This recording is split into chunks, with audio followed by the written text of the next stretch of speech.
Hello guys, ভাতঘরের জন্য আজকে একটা নতুন ধরনের ভিডিও নিয়ে হাজির হয়েছি। ভালো আছো তো সবাই? বলো তো এটা কি? নিশ্চয়ই বুঝতে পেরেছো। আরে আমি বুঝতেই পারছি না, মনে হচ্ছে না ড্রেসিং টেবিল। দেখো, এটা আসলে ফ্রিজটির বাইরের গ্লাস। সব ছবিগুলো যে দেখা যাচ্ছে, এটা গ্লাসের উপরেই দেখা যাচ্ছে। ফ্রিজের বাইরের গ্লাস, দরজার উপর যে গ্লাসটা আছে সেই গ্লাস মনে হচ্ছে যেন ড্রেসিং টেবিল। ফ্রিজটার উপরের অংশটা হচ্ছে যে ডিপ, এখানে ৩ তাক রয়েছে, আবার দরজার মাঝেও ৩টি তাক রয়েছে।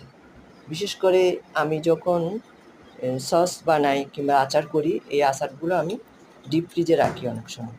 সেজন্য আমার এই ফ্রিজটা খুবই পছন্দ হয়েছে। নিচেরটা হচ্ছে যে নরমাল, সেখানেও ৩ তাক, নিচের বক্সটিতে সবজি রাখার জন্য, আবার দরজার ভিতরেও নিচের দরজাটার মধ্যেও ২টি তাক রয়েছে, ওইখানেও বিভিন্ন জিনিস রাখা যায়। মনে হচ্ছে ফ্রিজটা যেন একটা ড্রেসিং টেবিলের সামনে আমি ভিডিও করছি। আর এইগুলো ফ্রিজ বক্স, এগুলো এক্সট্রা কিনেছি। এগুলোর দাম মনে হয় ১৫০ টাকার মধ্যে হবে।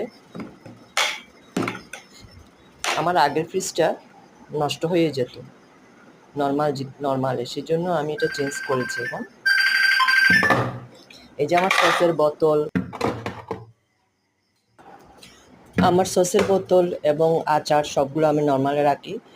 আগের ফ্রিজটা যেহেতু নষ্ট হয়ে যেত, সেজন্য ডিপে রাখতাম। এটা হচ্ছে উপরের পোর্শন ডিপ।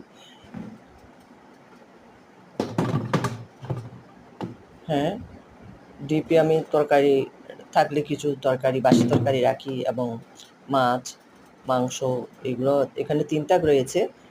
তো আপাতত আমি এগুলো রেখেছি। এই যে ছোট বাটিগুলো কিন্তু দাম একদম কম, ১০ টাকা। এইগুলো কিন্তু ফ্রিজের জন্য খুবই দরকারি জিনিস। ফ্রিজটার নেট ওয়েট হচ্ছে ৭১ কেজি, আর ৩১৫ লিটার এটা নেট ভলিউম। দাম হচ্ছে ৪২,০০০।